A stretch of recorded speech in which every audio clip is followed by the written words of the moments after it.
Fancy. This is my channel, The Fancy Hat Lady Reads. I am wearing one of my fancy booktube hats, and I am finally going to start with a long string of catch-up wrap-ups that I have to do on this channel, starting with October. Now, there are a couple of different reasons that I am behind on these wrap-ups and need to do a string of catch-ups. First, I tend to get really flustered towards the end of the calendar year. I'm usually traveling for both Thanksgiving and Christmas, so November and December can be really stressy for me. And this year, I just let a bunch of wrap-ups and reviews slide and said, you know what?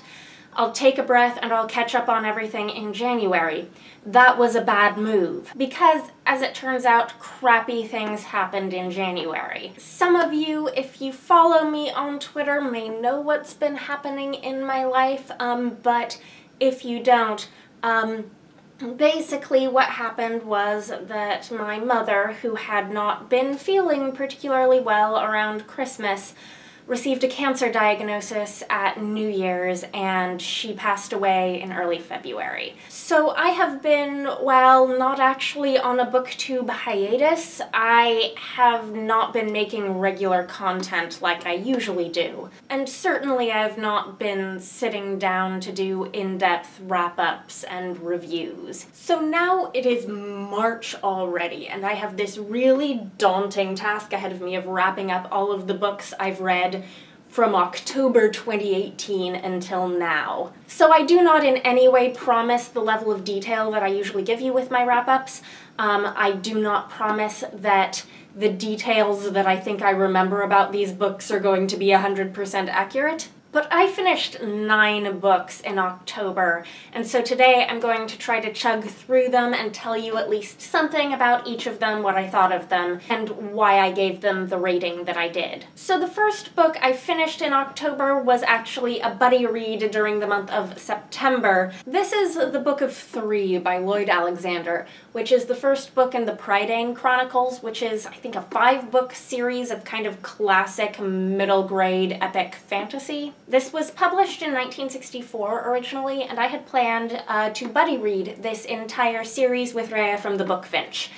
That did not go great. Neither of us loved the first book. That said, since these are so beloved by fans, I was, at the end of this book, really optimistic that the rest of the series would continue to improve. My thoughts on this book are now tainted by the fact that, having read the second book and liked it even less, I am less inclined to be sympathetic towards this one. But anyways, this basically reads like a very generic, very watered down epic fantasy. I know that this series is inspired to an extent by Welsh mythology, but I'm not personally familiar enough with Welsh mythology to comment any further on that. It's about a young boy named Taryn, who is your average nobody from nowhere dreaming of great things. But Taryn is an assistant pig keeper to an oracular pig named Henwen. And it turns out that Henwen, the oracular pig, has a really epic backstory, and there was not nearly enough about the pig in this book. I would have read a whole book about the pig. I don't care so much about this Taryn fellow. Anyways, stuff happens. He heads off after the pig into the great unknown. There are a lot of random dread whatnots that I didn't care about. There's a big doomy evil threat that threatens the land, and along the way Taryn acquires several traveling companions. The most interesting of those being the Princess Eilonwy, who is usually right about things that Taryn is wrong about. And he usually insists on having his own way, and he was wrong, and things go badly. Eilonwy gets points for being cool. She is the niece, I think, of, an evil sorceress, and is, in training with the sorceress to, learn sorcery, because, that's what women in her family do. They, like, learn to become sorceresses. And she's very nonchalant about it. Like, yeah, my aunt's evil. I hate her. But hey, I'm learning magic. That's how it goes. Among the traveling companions is also a creature called Gurgi, which, like, what the heck is this? And what is a Gurgi, and why is it in this book? It felt to me like Gurgi was really supposed to appeal to some sort of child sense of humor, and it didn't work for me. That said, Gurgi is really, really annoying to the characters, and Terran and being sort of a dunce is really mean to Gurgi, but Gurgi is really good-hearted. And one of the lessons learned is, like, don't be mean to poor Gurgi, even though he's annoying, because he really is, you know, a good-hearted creature. So I feel bad being kind of mean to Gurgi in my wrap-up, but it's not that I would do anything mean or bad to poor Gurgi, it's that I just wish he wasn't in the book because he's annoying. And also, like, completely inexplicable, unexplained, like, what the heck is this doing in a fantasy story like this? And basically, Terran ends up making some dumb choices, abandoning the mission to find the pig in order to instead prove himself a valiant, brave, hero potential material and assist the Prince Gwydion, who's like a real hero. And he takes on all this like noble responsibility because he thinks like that's what a hero would do, and then he doesn't do well with it. And sort of the lesson by the end of the book was like, you know, look, you were shitty to Eilonwy, and it got you nowhere. You were terrible to Gurgi, and you underestimated and abandoned Henwen. Look at all these mistakes you made in the name of, like, trying to be a hero. And the way that came together in the end made me optimistic that, oh, this is a story that, you know, introduced us to a character with huge amounts of flaws, but the whole point was to show those flaws and for the character to presumably learn from them and be a better person in future books. So that's how this book earned a full 2 stars from me, was with that ending. But I think it gave me some false hope for the second book because I ended up not liking the second book at all. Next, I read a couple library books, both of which are science fiction books in series that I was keeping up with as they were releasing. The first is Revenant Gun by Yoon Ha Lee, which is the 3rd and final book in the Machineries of Empire trilogy,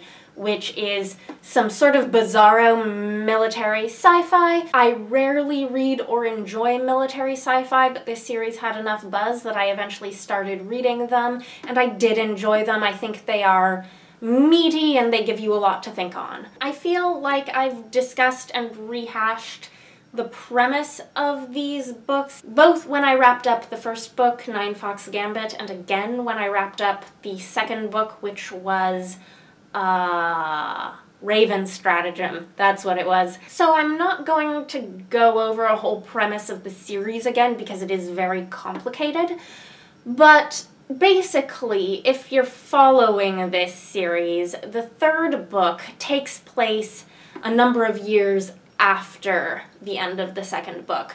The 2nd book happened pretty much directly after the first, if I'm remembering correctly, and then there's this gap of a number of years where this sort of new political order has emerged after the events of book 2. One of the things that has sort of increasingly been hinted through the first 2 books that this series was about is this idea that a revenant, like General Jadao is in the first book, someone whose memories have been stored so that they can be revived in some sort of bizarre way. The way we've seen this in this series is with another person as an anchor, but that is sort of in a broader sense an attempt at immortality, but it is deeply, deeply flawed.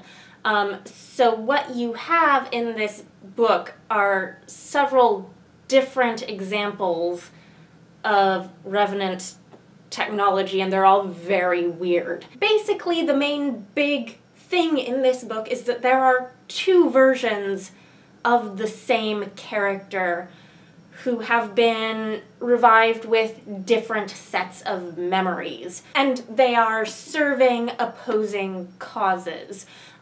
Definitely one of them is being manipulated and is not being given the full information, and that is possibly the main point of view character in the book, but there are quite a variety of other point of view characters in the book as well. One of my favorites in this book, kind of surprisingly for me, was Brezin. I don't know if I'm saying his name right, but he was a major point of view character in the second book, Raven's Stratagem, and I didn't particularly like his point of view chapters in that book, but I liked him a lot more in this one because he sort of turned into a type of character that I really enjoy reading about. He's sort of in this book one of those, you know, genuine good people who's thrust into a position of power and has to struggle to adapt and wrestle with his ideals. And just like that's a character trope I really like. I should also note something in terms of the representation in this series that I haven't seen mentioned a lot before. The author, Yoon Ha Lee, is a trans man, and people talk a good deal about whether or not the situation that is the Cheris Jadao situation in these books, with two characters, one male and one female, attached to the same body, if that's supposed to be representative of transness in some way. I really do want to point out that Brezin is in fact an actual honest-to-goodness trans man, so that Own Voice's representation is actually present in books 2 and 3 of this series, at least for real. I also think it's kind of easy to forget with all the other stuff going on in this series that the Hexarchate is decidedly a very Asian space empire, and that it's kind of clear in the series that not everywhere in the universe is culturally Asian inspired, but that the Hexarchate, which is the space empire that's the focus of this series, very much is. One of the other big things that comes to the forefront in this book that's been there throughout the series, but becomes more and more important, I think, as the series goes on, is this artificial intelligence subplot. There are these little robots called servitors, and in this book, another point of view character that I really, really liked is one of those servitors. This is also sort of like the villain reveal book of the series. Like, it turns out there's a character who has maybe been the villain all along, even though we haven't really gotten to know them much. And we spend a lot of time with that character in this book. Another element that this book brings to this series and to the world of these books is like an alien life form, alien intelligence thing, which took me rather by surprise. It definitely comes from part of the story and world building that's been there all along, but it was sort of a reveal that, oh, this is an alien intelligence thing. And it made me sort of wonder how much of that was sort of planned and there, the seeds of it planted in earlier books, and how much the author was just sort of taking the world building and running with it later in the series. I'm not really sure, but that's a fascinating aspect of this book. Anyways, I gave this 4 out of 5 stars, which is the same rating that I gave to Raven's Stratagem. The second of the 2 new sci-fi books in series that I got from the library is Record of a Spaceborn Few by Becky Chambers, which is the 3rd book in her Wayfarer series, which are all companion novels. In terms of how these books relate to each other, Long Way to a Small Angry Planet was the first book, and then both this one and Closed and Common Orbit are completely separate from each other, very loosely tied into the first book. But books 2 and 3 do not relate to each other at all. This one was interesting for me. I've rated all of the books in this series 4 stars, although I think my favorite is still the second one, which I think is an unpopular opinion, but A Closed and Common Orbit really stuck with me in a way that the other 2 haven't. Becky Chambers has a reputation with these books for having a writing style that is not plot-centric. Long Way is very episodic. A Closed and Common Orbit has two distinct narratives that it jumps between, and this one is sort of, I think, the most extreme of the three in terms of screw plot, who needs plot. And I say that not like in a critical or derogatory way, but just to point out that that is the very strong artistic choice that is being made here. Basically, we're following the lives of a handful of people, normal people, who live and work and are growing up on a ship in the Exodus fleet. In this world, the Exodus fleet was how most humans left Earth once it became uninhabitable. And there is a lot that went into figuring out how to make a sustainable society that could, if they never encountered any, alien intelligence, just go on that way forever. And the question is, now that humans are part of this grand multi-species alien civilization, what is the function of the Exodus fleet, and is there something that has to change about it for it to continue to survive? It's sort of become the closest thing that humans have to a home world, but a lot of its economy, its culture is kind of incompatible with broader civilization. And generally kids are like growing up and leaving the fleet like it's their small dumpy hometown and they're not coming back. And that's portrayed as being a real shame because there is a lot that is really truly genuinely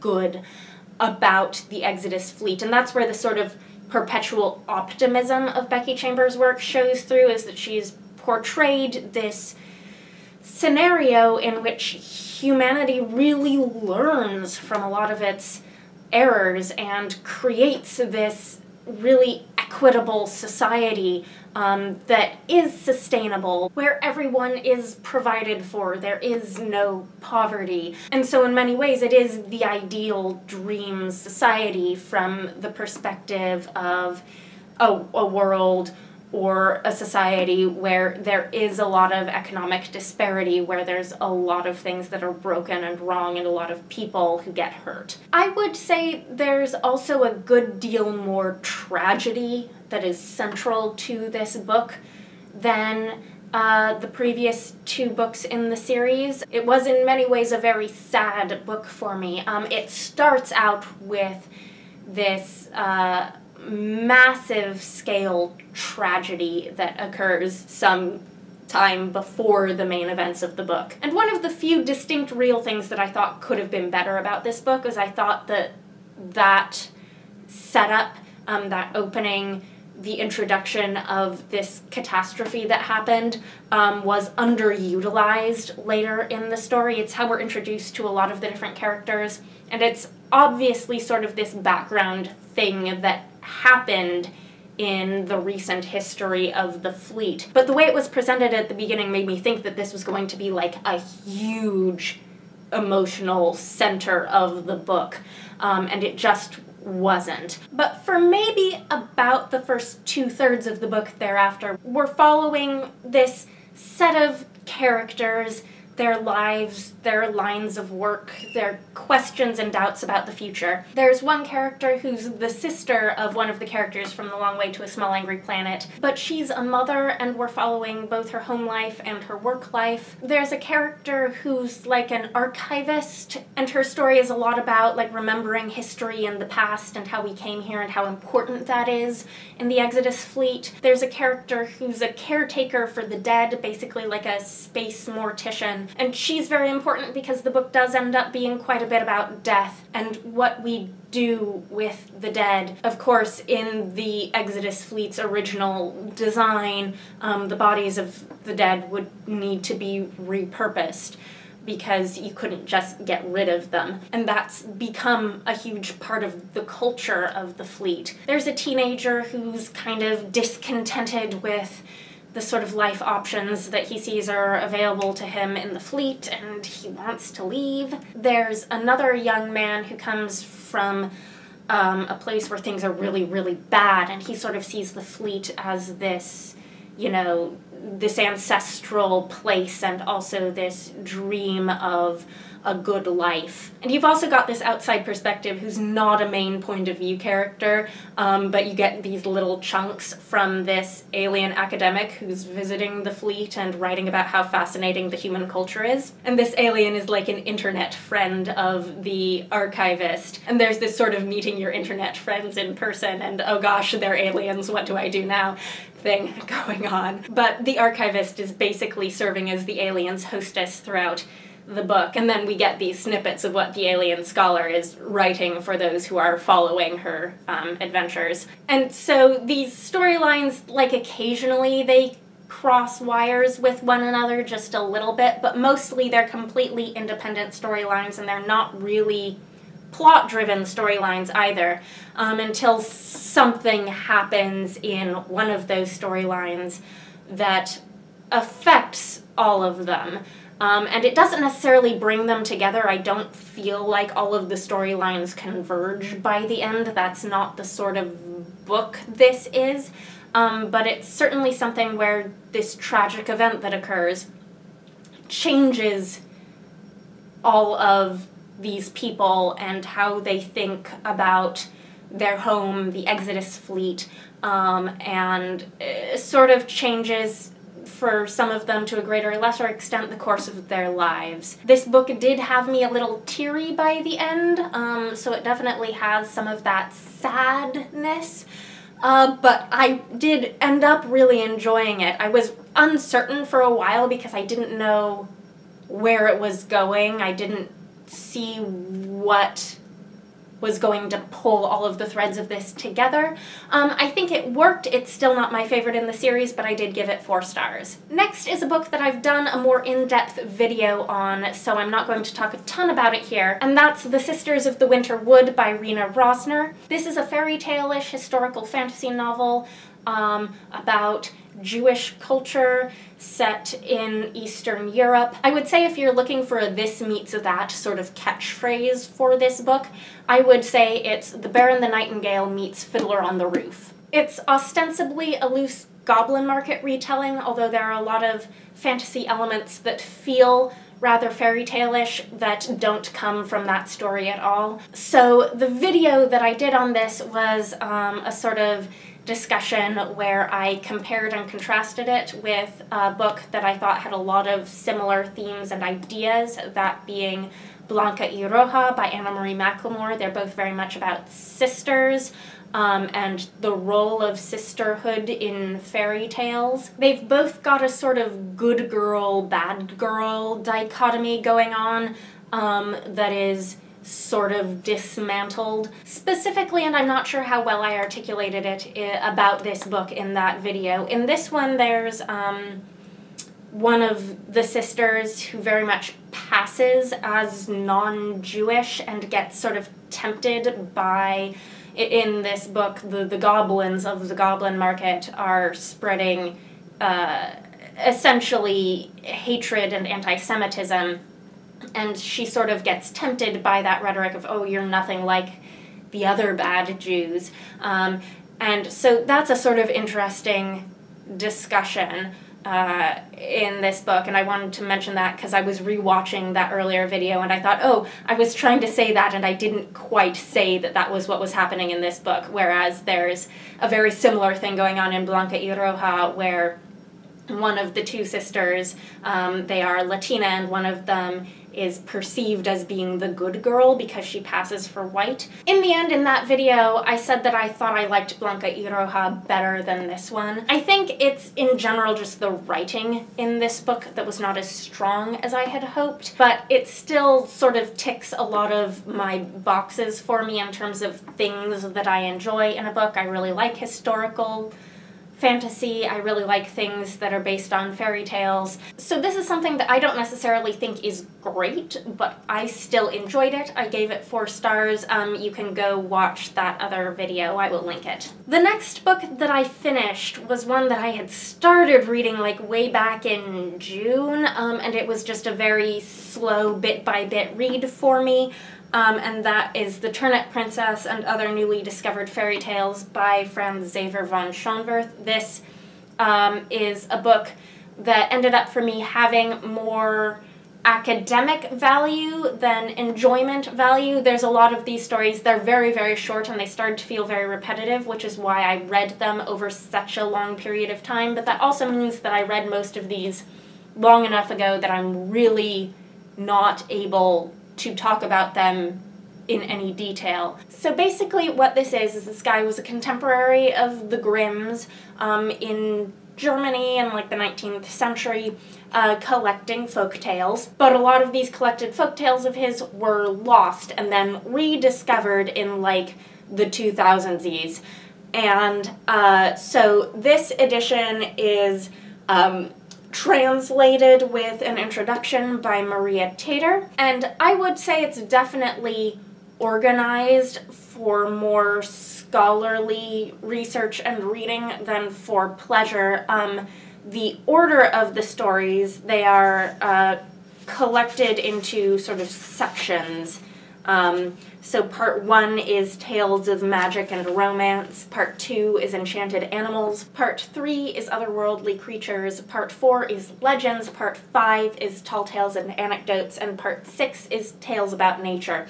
And clumping them like this sort of led to that feeling I was talking about where some of them got repetitive. The early sections are the longer ones with more stories in them. Most of these stories, as I mentioned, are just like 2 or 3 pages long. And I would say that some of the designations here are a little bit arbitrary seeming, like there are stories and tales of magic and romance that have enchanted animals or otherworldly creatures in them, definitely, and vice versa. Towards the end, parts 4, 5, and 6, Legends, Tall Tales and Anecdotes, and Tales About Nature, are much, much shorter sections with fewer stories in them. It's sort of like those are all the ones that didn't fit. But just to give you some context, this is all 3 of those sections combined. The rest in the back is commentary and notes and stuff. So by the end I start to feel like there was more variety in these weird oddball stories. They are all sort of weird, oddball seeming stories just in terms of the way they are written. The style here is sort of the opposite of a literary fairy tale. It's very bare bones, like this is how the story was told to me. And I sort of suspect that there's something that's getting lost in translation here a bit about the tone. Maybe lost in literal translation, but maybe lost in the translation of something that's an oral storytelling tradition to written on paper. It's really hard to get a feel of what you're supposed to think about some of these stories at all. The characters are sort of described as just doing one thing and then another thing happens and then another thing happens and then they do another thing. And there's no reasoning or rationale, none of that filler content we sort of expect to sort of tell you why things in a story are happening. And to me it also sort of then felt like it was missing a certain element of moral direction. Like I didn't get the sense that I knew if there was a lesson being told in any of these stories. And not even necessarily like a lesson in terms of a moral, but just in terms of like, am I supposed to think that this character is good, that they are being rewarded because these things they are doing are worth emulating? There are some stories where characters do terrible things and get rewarded for them. There was one in particular I remember where it felt like the villain won and conquered the kingdom and lived happily ever after. And like, I'm not sure if that sort of story is supposed to be saying, well, look, if you are ruthless and cunning, you can do great things, or if it's a cautionary tale saying, look, there are shitty people in the world, and they sometimes win. Basically, it's really hard to tell what we're supposed to think of any of the actions of any of the characters, is what I'm trying to say here. And also a lot of that narrative connective tissue sort of explaining why things are happening, it just isn't there. Like, you'll read a story and feel like you hit points A, C, and E, but like you feel like you're missing something. But there's a lot that's really fascinating in here in terms of the types of stories that are portrayed. In the introduction, Maria Tater talks about how this is sort of an antidote to the vision of fairy tales in this era that we have from the Grimms, because the Grimms were definitely revisionists.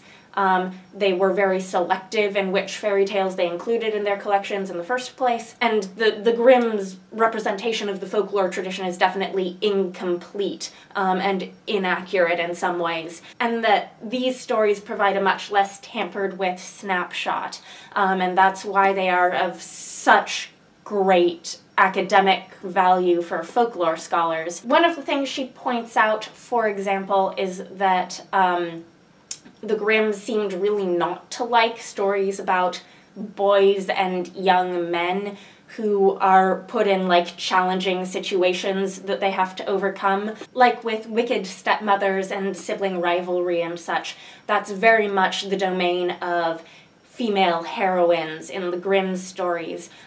Whereas I would say that, like, this collection is probably about 50-50 in whether the protagonist of the story is male or female, and they do fulfill some of the same broad narrative roles. There are certainly some stories in here that are recognizable because they are variants of stories that are quite well known. For example, there's a Cinderella variant called Ash Feathers.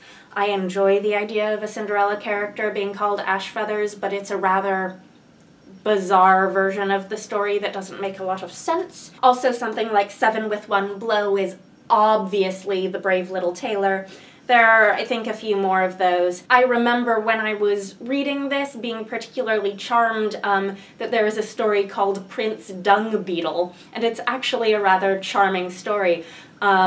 That's just my new favorite title of a fairy tale, is Prince Dung Beetle. In the otherworldly creatures section, you get an interesting string of different stories that are all sort of about mermaids. Interestingly, a mermaid in this context can be, like, not necessarily a woman with a fishtail, but like a woman with webbed feet. And then there's another one of these stories where it definitely is like a woman with a fish or serpent tail, but she's not referred to in the text as a mermaid, she's referred to as a dragon. Then there was another story elsewhere in the collection where, like, a dragon apparently had feathers because the hero had to, like, pluck feathers from a dragon's tail. So there's some interesting magical nomenclature that's non-standard. I was a little bit too far into the book when I discovered that there's a little bit of commentary on each story in the back to want to change how I was reading it and go back and read all of these little bits of commentary. I sort of wish I had. It would have been interesting, but I was trying to get through it at that point, and I just didn't want to slow myself down. And then after the commentary, there's notes on sources and tale types. So if you were interested in, like, what tale type each of those stories are and what other stories that are similar exist, that would be a great resource. So this was a fascinating book. It broadened my understanding of fairy tales and folklore. It wasn't so much fun to read, though. I gave it 3 stars. That's my floof. Floof floof. I have a cat here and I would love to introduce her to you, but she doesn't show much interest in hopping up right now. She's sort of just sitting there on the floor staring at me. Next, I did something that I almost never do, which is I read 2 books in the same series back to back. I never do this. I usually space out books between series quite a lot, and even when I am tempted to, like, go right into the next one, I usually space it out with something in between. But anyways, the next 2 books I read back to back were books 3 and 4 of the Murderbot Diaries novella series by Martha Wells.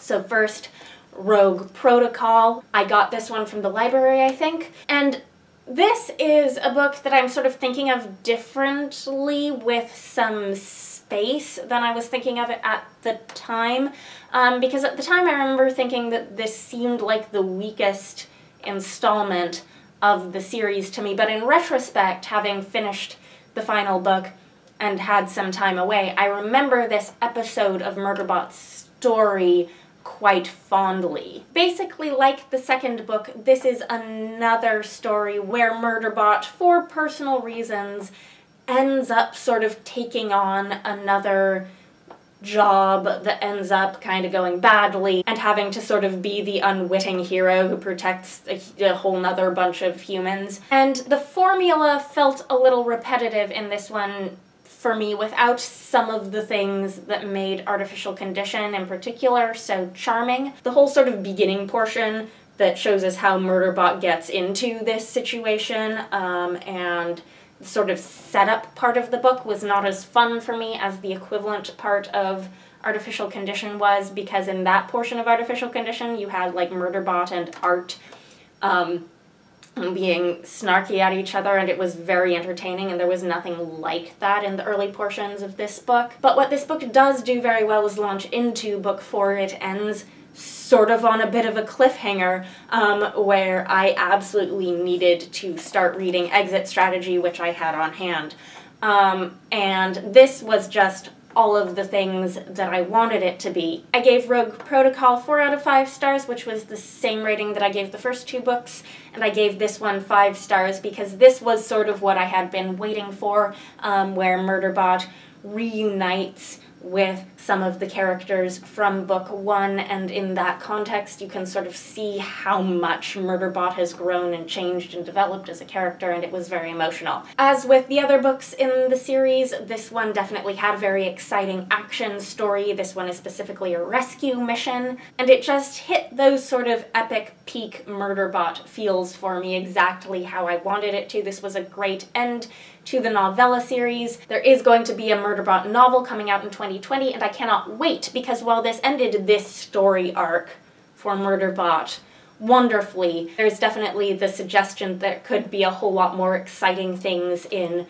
Murderbot's future. And then I promise we are getting close to the end here. The second to last thing that I read in October was a graphic novel. This is Hilda and the Stone Forest by Luke Pearson, which is the 5th book in the Hilda series, which are middle grade graphic novels about this little girl named Hilda and her magical adventures. I had thought going into this book that it was the final book in the series, that this was the end of the story. It's a little longer than the previous 4 books, so I was expecting something that would sort of round out and end up the series. I was mistaken.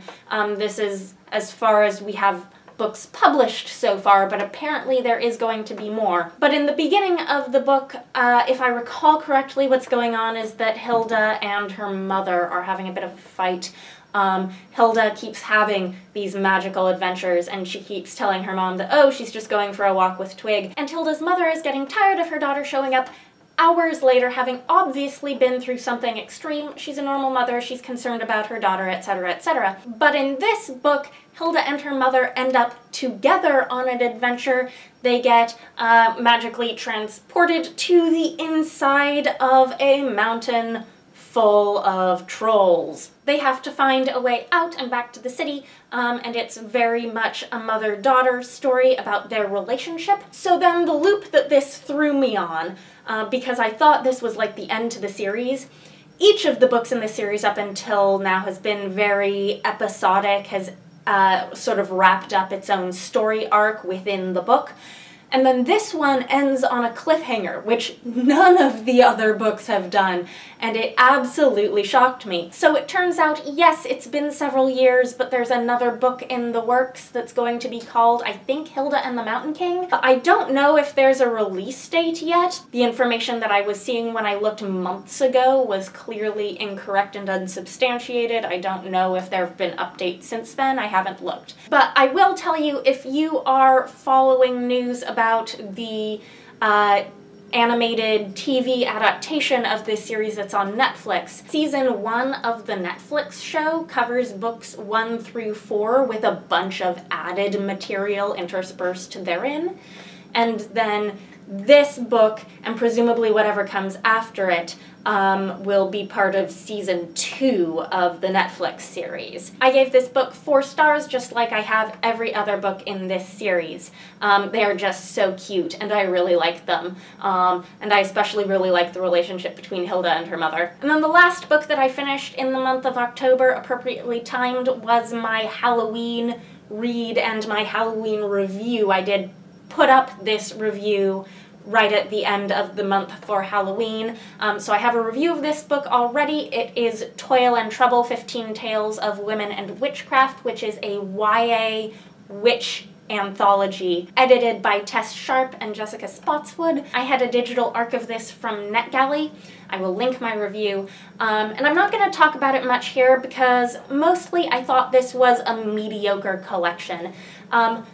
The stories were pretty consistent. They were overall pretty decent stories, but they felt very samey. There weren't really any great standouts to me, and I wish there had been more variety in the types of stories that these authors were telling. I gave it 3 stars, my review is linked, and that is the end of my Catch-Up October wrap-up. This is Esme. I lured her here with treats, so you can meet her. Esme is a cat, and she's mine. That's all you need to know. Anyhow, these were some of the books that I finished reading in the month of October. Let me know if you've read any of them, or if you're planning to. Let me know what you think. Anyhow, I hope you're having a nice day. Look forward to November, December, January, February at some point here. That is all. Bye for now.